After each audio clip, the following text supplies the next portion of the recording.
Hi, welcome to Teen Pride Book Talk.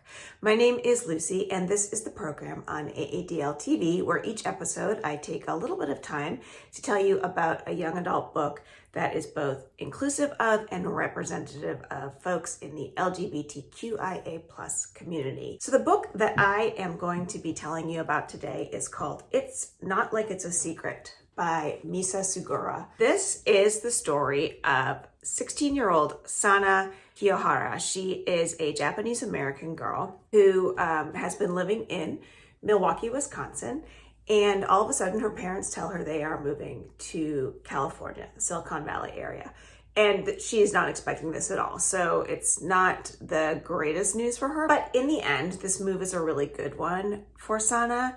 For the first time ever, she has a group of friends that are Asian American. So they're able to understand her in ways that her white peers never were. There is also a girl named Jamie who is on the cross-country team, which Sana joins. And Jamie is someone who Sana begins to think she might be attracted to. Before she moved to California, when she was living in Milwaukee, within Sana's group of friends, there were a lot of couples that were together, and there was a lot of heteronormative behavior, expectations that Sana would be attracted to boys, and sometimes Sana would think that she was too, but it's not something in her mind that she was completely clear on, especially because Sana's friend Trish was someone that Sana was developing a crush on. So before she moved to California, Sana was starting to question her sexuality, but she just wasn't sure. And this is sort of one of the secrets that the title of this book is talking about. But there is another bigger secret that Sana is carrying with her, which is that she believes that her father is having an affair, cheating on her mother with someone who lives in California, and maybe that's why they moved there. There are also a lot of little secrets in this book, and the author of the book, Misa Sugiura, was a teacher, and she said it was her students that inspired this book. The book introduces acceptance, and it has humor. It talks about diversity. It definitely gets into romance, and she would overhear these snippets of conversations throughout the day with her students, but they were not big conversations that were ever directly addressed. The racial diversity at Sana's new school in California, as I said, is much different from her school in Milwaukee, and there is a lot of racism that occurs at the school, a lot of stereotyping of different groups of people. For instance, there's a group of Mexican Americans who have certain beliefs about Asian American students, and there are Asian American students and other groups of students who have certain beliefs about Mexican Americans. What these teens are sort of navigating through right now is what is in fact racist behavior and what is okay to say, and all these little things that they say throughout the day, or these assumptions that they feel it is okay to voice that are in fact microaggressions or just outright racism. Some of this comes about because these are groups that experience racism themselves, and so there's this belief that because it's something I experience, I also cannot reflect it. Sana hears a lot of this at home from her mother. Her mother has very many thoughts about very many different groups of people in America that are certainly racist, and Sana identifies that those are racist. Jamie, who Sana starts to fall in love with, is Mexican American, and Sana really puts her foot in her mouth when she is with a group of Jamie's Mexican American friends, saying some things that will really make you cringe, and they're a little bit hard to read.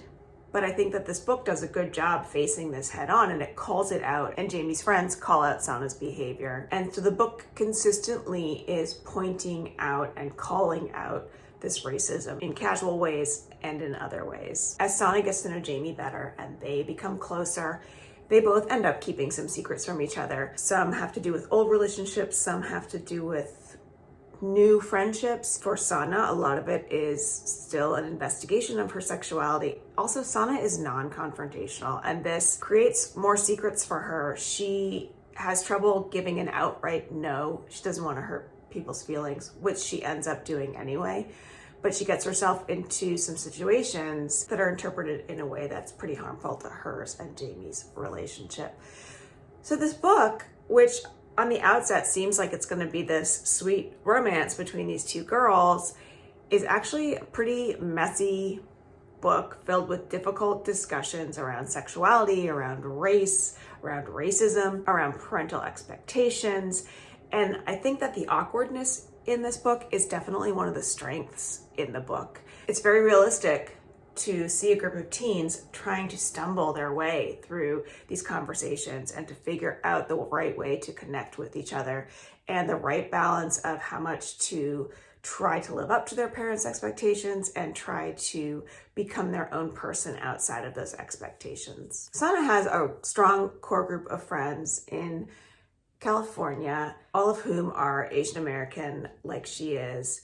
And they are pretty accepting initially of her crush on Jamie, and they seem very supportive of it. But at the same time, it becomes apparent that a lot of them just have this expectation that it's a phase that Sana's going through, or that she can just kiss the right boy and snap out of it. Sana is questioning whether or not she's bi, but it's important that this notion of bisexuality as something that is made up or something that Sana can grow out of is addressed. This book really centers a lot on identity, and it is a book not only about discovering yourself, but learning how to be honest with yourself about who you are, and then to be honest with other people about who you are. And also with identity, there's a lot in this book about learning sensitivity and understanding tact. There are some conversations in this book, quite a few, about cheating, especially with Sana and her father. Although that situation is also a good example of someone assuming something about a relationship that they don't really know anything about. And it is a good way of underscoring how people have private moments that might be interpreted differently by outsiders. Sana also cheats a little bit, and this book doesn't excuse that as confusion about her sexuality. She is definitely called to task for it, and she has to pay the consequences of doing it. So though cheating is something that comes up, the path of cheating is followed through and the consequences are shown, as well as just the acts of infidelity. There is some romance in this book between Sana and Jamie, but that's not a big part of the book. There are not a lot of descriptions of their romance. One way that they interact with each other, which I really liked about this book, is through a poetry journal. Sana loves poetry. She introduces Jamie to Emily Dickinson, and then Jamie starts to introduce Sana to other poets. So Sana will write a poem in the journal and leave it for Jamie. Jamie will write a poem in the journal and leave it for Sana. And this is sort of their romantic correspondence. All of the poems are included in the back of the book in a compendium, and all of the poems are written by women. And I really enjoyed getting to the end of the book and finding that list and looking up those poems online. That really sort of enhanced my reading of the book and enhanced my understanding of the correspondence between Jamie and Sana. They really do speak to each other through poetry in more ways than just the journal. This book has some really good characters in it who are generally sympathetic, but as I said before, like especially with Sana, she has these cringeworthy moments, or these moments where you just are uncomfortable with what she's doing. And I think it's a brave author that puts that in there, but I think it lends a real authenticity to this book. And then authenticity is another one of its strengths. So there are a lot of reasons that I would recommend that you read this book. It's Not Like It's a Secret by Misa Sugiura. Thanks for joining me.